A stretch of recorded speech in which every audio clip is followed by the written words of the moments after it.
Marc chapitre 12, verset 31. Aime ton prochain comme toi-même. Voici une loi qui peut te permettre de devenir grand. Je vais dégager deux réalités de ce verset. La première réalité, c'est façon tu t'aimes là. Il faut aimer ton prochain comme ça. Je peux reformuler ça encore d'une autre manière. Ce que tu aurais voulu qu'on te fasse, fais ça pour l'autre. Aimer le prochain comme soi-même. Ça veut dire que ce que je veux qu'on me fasse, je le fais aux autres. Mais comment tu peux être là aujourd'hui en train de prier pour que Dieu te rende prospère? Tu as Jésus dans ta vie, on est d'accord. Tu souhaites être prospère et tu vois quelqu'un qui est en train de prospérer. Au lieu de bénir Dieu pour sa vie, ce que toi tu trouves à faire, c'est est-ce que sa prospérité là c'est clair? Est-ce qu'il n'a pas vendu son âme? Et ça c'est les mystiques. Est-ce que c'est pas un PD? Est-ce qu'il ne vend pas drogue? Il a dû partir d'un pays bizarre. Il a dû rentrer à gauche, à droite. En tant que toi-même, tu pries aussi pour devenir riche. Hein? Et dis, regarde quel commentaire tu donnes sur la prospérité de ton voisin pendant que tu ne connais même pas sa vie. Ce que tu combats ne viendra pas à toi. Bon, tu dis ça de ton voisin. Le jour où Dieu te bénit là, donc là c'est Dieu. Quand c'est toi, c'est Dieu. Quand c'est les voisins, on doit douter. Arrêtons de penser que c'est chez nous seul Dieu habite. C'est la raison pour laquelle par ta galère, il te prouve que c'est pas toi seul qui connaît aussi. Je reprends. Quand tu penses que Dieu habite chez toi là, par ta galère, il te montre que c'est pas toi seul qui connaît. Donc il te saute pour rendre les autres riches, pour que tu comprennes que dans la vie là, on sait jamais. Tu n'aimerais pas qu'on détruise ton foyer. Tu n'aimerais pas qu'on attaque ta maison. Mais ta camarade est mariée. Attends, elle s'est mariée, c'est fini. Maintenant toi tu commences à causer de comment avant elle gérait busy. Ma chérie, tu es comment? C'est à ce moment précis de sa vie là, toi tu vas venir expliquer comment elle avait 3 gars dans la période de son mariage pour que son mari entende. Mais toi tu es une sorcière, tu es mot doudou. Ce que tu veux pas qu'on te fasse là, mais ne fais pas ça aux autres. La vie est tellement simple. Tu veux dégager des énergies positives qui vont activer la bénédiction autour de toi. Il faut avoir bon cœur. La Bible dit heureux ceux qui ont le cœur pur, ils verront Dieu. C'est quoi le cœur pur? C'est un cœur qui n'envie pas son voisin. C'est un cœur qui se réjouit du bonheur des autres. C'est un cœur qui se réjouit même de sa propre vie. Tel que tu es là, j'ai envie de te dire, c'est vrai que tu n'es pas la plus riche, tu n'es pas la plus belle, mais il y a des personnes quelque part dans le secret qui te voient comme étant un modèle. Il y a des personnes qui veulent devenir comme toi. Il y a des personnes qui prient pour devenir comme toi. C'est vrai, tu n'as pas encore tout ce que ton cœur désire, mais reconnais que tu n'es plus là où tu étais hier. Ne regarde pas dans l'assiette de ton voisin, regarde ta tasse. Ne critique pas son tchèp, faut boire ton gari. Quand le temps de tchèp va arriver, toi aussi tu vas manger tchèp avec tes enfants. Chaque arbre donne son fruit en sa saison. Tu veux que Jésus t'élève, il faut avoir ce cœur-là. Et oui, il y a des lois. Nous sommes dans une église remplie de méchantes personnes. Et on se blague chaque dimanche. Tu seras élevé, amen. Tu seras béni, amen. Après, nous tous, nos tapettes sont coupées. Parce qu'on est méchants.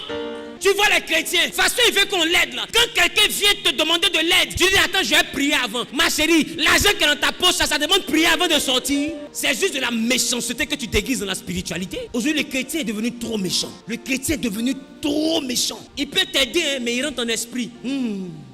Je ressens que, tu ressens quoi? Tu es avare. Arrête de nous dire ce que tu ressens. Tu ressens rien. Tu ne peux pas aider quelqu'un. C'est tout. Tu ressens rien. Il dit aime ton prochain comme toi-même. Ça veut dire que ce que tu aurais voulu qu'on fasse pour toi, aie le courage de le faire pour ton prochain. De toute façon, tu veux qu'on t'enlève d'un problème. Quand tu peux enlever quelqu'un de problème, n'hésite pas, enlève-le d'un problème. Ça, c'est la première version. La deuxième version, c'est si vraiment tu t'aimes, il faut aider les autres. Je reprends. Si vraiment tu t'aimes, il faut aimer les autres. Je reprends. Si tu ne t'aimes pas, sois méchant. Il y a folle. Je suis jeune, laissez-moi parler en jeune un peu. Dis à ton mari, il y a folle. Si tu t'aimes pas, il ne faut pas aimer les autres. Il n'y a pas de drame, il n'y a pas de drame. Mais c'est relancé quoi. Il va ça, je comprends.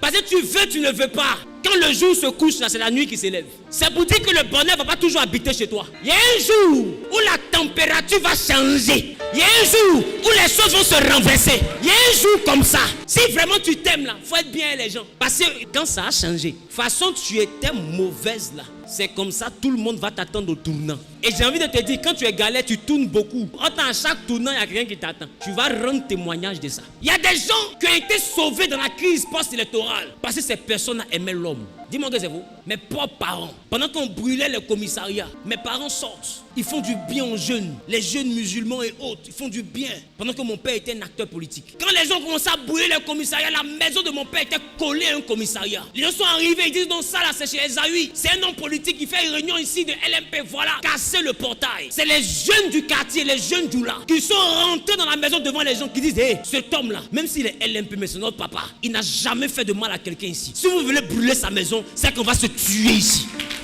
Voilà comment ils sont sortis de notre maison et ils n'ont rien pris, même une épingle. ils n'ont pas touché. Parce que dans cette maison, il y avait des gens qui ne regardaient pas leur niveau pour respecter l'homme. J'ai envie de te dire, le petit drogué sale au coin de rue que tu traites de sale, un jour on peut être en train de vouloir te braquer. C'est l'enfant là qui a arrêté. Il peut t'enlever ton problème. Si tu t'aimes, faut aimer les autres. Si vraiment tu t'aimes, faut aimer les autres. Des fois, tu laisses ton magasin, tu t'es endormi. Il y a un petit qui est au carrefour. Là. Lui, il fume drogue. À 2h du matin, pendant qu'il est en train de se décaler, là, il y a un voleur qui est en train de casser ta porte. L'enfant, là, si vraiment tu es prête pour lui, tu peux venir trouver son cadavre matin. Parce qu'il est capable de dire à celui-là, hey, faut aller ailleurs. Moro. On est ensemble, un chien, mais pas chien. Ça, là, c'est le magasin de ma vieille mère. Faut pas faire, on s'est fait les choses ici. Qui me comprend un peu? Parce que tu as bon cœur. Si vraiment tu t'aimes, faut aimer les autres. Si tu t'aimes pas, sois méchant. Il n'y a pas de drap. Mais quand ça va se renverser, tu vas rendre témoignage, mais en arabe. Oh, tu n'as pas fait école coranique, hein? Mais c'est en arabe, toi, ton témoignage, là, tu as fait. Est-ce que quelqu'un me comprend? Si tu t'aimes, il faut aimer les autres. Si tu ne t'aimes pas, sois méchant. Tu verras que la vie, là, c'est une pièce à deux faces. Quand je dis qu'il y a des lois, je maîtrise ce que je dis. Il y a bel et bien des lois. Prier, ribababa, c'est une bonne chose. Mais si tu n'as pas le cœur qui respecte ces différents principes, tu te leurres. Même Jésus me va dire, il ne te connaît pas. Il dit, heureux ceux qui ont le cœur pur, ils verront Dieu. Quand on est ici, là, c'est qui on veut voir? Quand on crie, là, c'est pourquoi? On dit, Seigneur, fais-moi voir quoi? Alléluia. Si tu t'aimes, tu es au travail. Toi, seul, tu sais que tu fais jazz, mais tu es méchante encore dans l'argent de jazz. Il n'y a pas de rien. Les gens te regardent, il y a feuille. Maintenant, un jour, c'est chaud, il y a audit. Tu t'en dis, non, aidez-moi, aidez-moi. Aider qui? Ma chérie, tu t'es parfumé seul. Tu t'es sapé seul. Tu as payé une nouvelle voiture, toi seul. Tu as payé une maison seul. Nous, on a même salaire, mais tu étais plus propre que nous tous ici, toi seul. Si aujourd'hui ça pourrit, tu vas aller en prison seul. Bonnes vacances, ma chère, à bientôt. Ne sois pas méchant. Si vraiment tu t'aimes, sois prêt pour les autres. On a Jésus, notre ciel est garanti, il n'y a pas de problème. Mais pour vivre heureux sur la terre et en paix, respectons ses lois. Faisons aux autres ce que nous voulons que les autres nous fassent. Ne faisons pas aux autres ce qu'on ne veut pas que les autres nous fassent. Jésus a dit c'est l'un des plus grands commandements qui puisse exister. Aimer le prochain comme soi-même. Il dit c'est le commandement qui vient juste après aimer Dieu. Le prochain, c'est la prochaine version de toi. Arrête d'être orgueilleux parce qu'aujourd'hui tu travailles. Arrête de penser que tu es arrivé parce qu'aujourd'hui tu as une belle maison. Dans ce pays-là, on a vu un ministre qui ne pouvait plus se soigner qui est mort. Les gars, la vie fait peur. Donc si ministre est mort sans payer médicaments, c'est pas vigile qui n'a pas mouru sans payer médicaments. C'est pas caissière.